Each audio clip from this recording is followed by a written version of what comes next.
ফোনে নাম্বারটা সেভ করাই থেকে যায়, কিন্তু নাম্বারটা দিয়ে আর কল আসে না। হোয়াটসঅ্যাপে আজও ব্লক করা হয়নি মানুষটাকে, তবুও সেই দিক থেকে আর কোনো মেসেজ আসে না। গ্যালারি ভর্তি এখনো অনেক ছবি, অনেক স্মৃতি, কিন্তু সামনে থেকে ছুঁয়ে দেখার অধিকার হারিয়ে ফেলেছ। সম্পর্কটায় বিচ্ছেদ ঘটেছে, তাই মানুষটার প্রতি তোমার আর কোনো অধিকার নেই। এই ভিডিওটা হয়তো এখন দেখছো, আমার এই কথাগুলো তোমার সাথে হুবহু মিলে যাচ্ছে, সেজন্য হয়তো ভিডিওটা দেখে দুফোঁটা চোখের কোণায় জল তোমার জমা হয়েছে। জানি, বুঝতে পারছি, ব্রেকআপের পর যে মানুষটাকে এতটা ভালোবাসতে, তাকে হারিয়ে ফেলার পর ভালো নেই তুমি। দিনগুলো শুধু চলে যাচ্ছে, কিন্তু কিভাবে তোমার দিনগুলো কাটছে এটা একমাত্র তুমি ভালো জানো।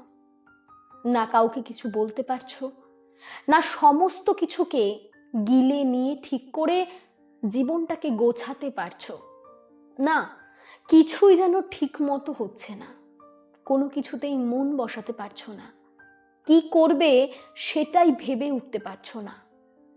নিজের মনের কথা, মনের দুঃখগুলো কাউকে বলার মতো মানুষ পাচ্ছ না।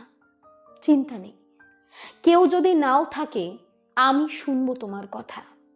তোমরা যারা এরকম পরিস্থিতিতে আছো, তোমরা আমায় কমেন্ট করে জানাও, আমি প্রত্যেকের কমেন্টের রিপ্লাই দেব, প্রত্যেকের। কথা দিলাম, আমি আছি তোমাদের কথা শোনার জন্য। কিন্তু বন্ধু, তার আগে আমার কিছু কথা তুমি শোনো। আমাকে অবশ্যই কমেন্ট করে জানাও তোমার কোথায় খুব কষ্ট হচ্ছে। আমি সব সময় তোমার পাশে আছি, কিন্তু তার আগে প্লিজ পুরো ভিডিওটা শোনো। এই ভিডিওটা শোনা, এই কথাগুলো জানা তোমার জন্য খুব দরকার, বিশ্বাস করো। আসলে আজকালকার দিনে মানুষ জামা কাপড় বদলানোর মতো সম্পর্ক বদলায়, ভালোবাসার মানুষটাকে চেঞ্জ করে। ভালোবাসাটা এতটাই আজকালকার দিনে সস্তা হয়ে গেছে, জামা কাপড় ব্যবহার করার মতো মানুষটাকে ব্যবহার করার পর তার গুরুত্ব হারিয়ে যায়। সেই মানুষটা তখন ইউজলেস হয়ে যায়। তখন তো হাতের কাছে একটা অপশন থাকেই না, অবহেলা করা, ইগনোর করা। আর তার থেকে আরো ওপরে হলো কোনো কিছু না বলে ডিরেক্টলি ব্লক করে দেওয়া। কি চমৎকার না? দুজনের সম্মতিতে মানুষ একটা সম্পর্কে আসে, কিন্তু ব্রেকআপের সময় অপোজিটে থাকা মানুষটার কথা একবারও চিন্তা করে না। তার যখন মনে হয়েছে সে এই রিলেশনটায় থাকবে না, তার নিজের স্বার্থ সিদ্ধি হয়ে গেছে, তখন সে ছেড়ে দিতেই পারে। দারুণ কিন্তু ব্যাপারটা, বলো। এইবার ব্রেকআপের পর সে তো দারুণ আছে, সে হয়তো খুব শিগগিরই একটা রিলেশনশিপেও চলে গেছে, কিন্তু মাঝগঙ্গায় আটকে পড়েছো তুমি। তোমাকে সে যখন তোমার হাতটা ধরে মাঝগঙ্গায় নিয়ে গেছে, তোমার হাতটা সে মাঝগঙ্গায় ছেড়ে দিয়ে সে একাই ব্যাক করেছে গঙ্গার পারে, কিন্তু তুমি সাঁতার কেটে পারছো না গঙ্গার পারে আসতে, তুমি ওইখানেই আটকে আছো। বন্ধু, ওখানে আটকে থেকো না। শোনো, যে মানুষটা একবার চলে যায় সে কিন্তু আর ফেরে না, এটা মানতে শেখো। কারণ সে সব কিছু চুকিয়ে বুকিয়ে ত্যাগ করেই চলে গেছে। সে একটা ব্যাকআপ প্ল্যান করেই তোমার জীবন থেকে বেরিয়েছে। সেই জন্য এটা শিওর হয়ে যাও, সে কিন্তু আর ফিরবে না। ব্রেকআপ মানে কি সবকিছু শেষ হয়ে যাওয়া? ব্রেকআপ মানে নতুন কিছু শুরু। প্রথমত, যে মানুষটা তোমার জীবনে আর ফিরবে না। দ্বিতীয়ত, যে মানুষটা তোমাকে এতটা কষ্ট দিয়ে, তোমাকে এতটা আঘাত দিয়ে, তোমার কথা একবার চিন্তা না করে এই মাঝপথে তোমার হাতটা ছেড়ে দিয়ে রীতিমতো পালিয়ে গেছে, সেই মানুষটার জন্য কষ্ট পাচ্ছ। যে মানুষটাকে এতটা ভালোবাসার পরেও, যে মানুষটার জন্য এতটা, এতটা গলা পর্যন্ত করার পরেও যার কাছে এগুলোর কোনো ভ্যালুই নেই, তুমি যার কাছে একজন গুরুত্বহীন মানুষ, সেই মানুষটার জন্য কষ্ট পাচ্ছ। ব্রেকআপের পর যেই মানুষটা দিব্যি আছে, দিব্যি খাচ্ছে, দাচ্ছে, শুচ্ছে, বসছে, হয়তো অন্য কোনো সম্পর্কেও চলে গেছে, তুমি তার জন্য কষ্ট পাচ্ছ।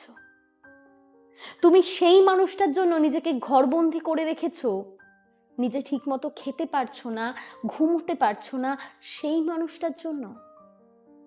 যে মানুষটা ব্রেকআপের সময় তোমাকে যখন কথাটা বলল, তোমার সাথে সে আর সম্পর্ক রাখতে চায় না, যার গলাটা বিন্দুমাত্র কাঁপলো না, যার চোখে এক ফোঁটা জল আসলো না, যে নির্দ্বিধায় তোমার সাথে বিচ্ছেদ ঘটাতে পারলো, তুমি সেই মানুষটার জন্য কষ্ট পাচ্ছ।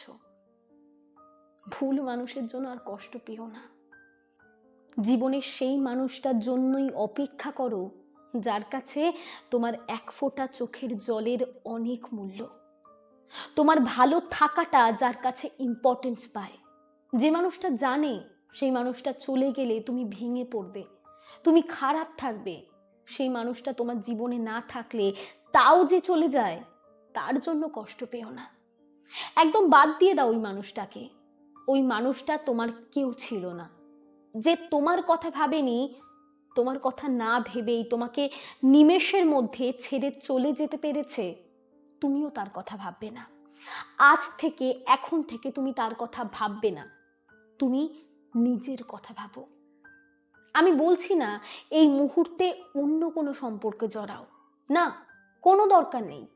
হুট করে কোনো সম্পর্কে জড়াবে না। মানুষ হুট করেই কিন্তু কোনো সম্পর্কে জড়িয়ে সেই মানুষটাকে চিনতে ভুল করে। তাই হুট করে এখন কোনো সম্পর্কে জড়াবে না। সময় নাও, নিজেকে সময় দাও। কোনো সম্পর্কে জড়ানোর আগে মানুষটাকে ভালো করে চেনো, মানুষটাকে ভালো করে জানো। প্রথম দিকে কয়েকটা মাস থাক না তোমাদের মধ্যে বন্ধুত্ব, মানুষটাকে চিনে নাও, মানুষটাকে জেনে নাও, তারপর সম্পর্কে জড়াও। কিন্তু এমন মানুষের সাথেই সম্পর্কে জড়াও যাকে শুধু তুমি গুরুত্ব দাও না, যাতে সেও তোমাকে গুরুত্ব দেয়, সেও যাতে তোমাকে সেই সেম ইম্পর্টেন্সটাই দেয়, সেও যাতে তোমাকে ভালোবাসে।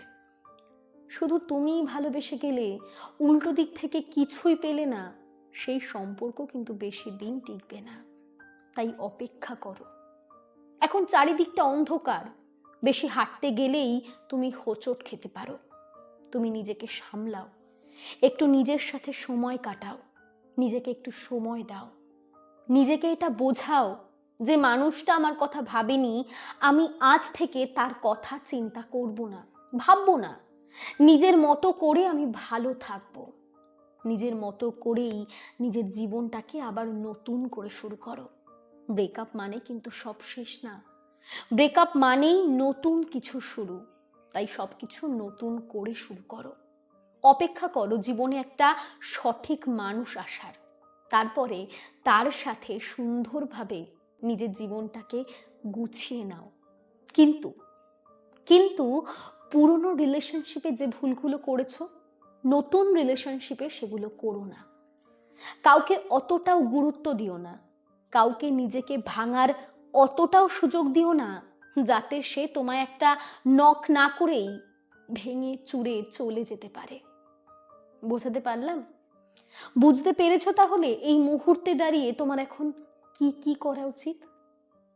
এরপরেও যদি তোমার কোনো কথা থেকে থাকে অবশ্যই আমাকে জানাও, আমি শুনবো তোমার কথা। অপেক্ষা করো, একটু ধৈর্য ধরো, সব কিছু ঠিক হয়ে যাবে। ভালো থেকো।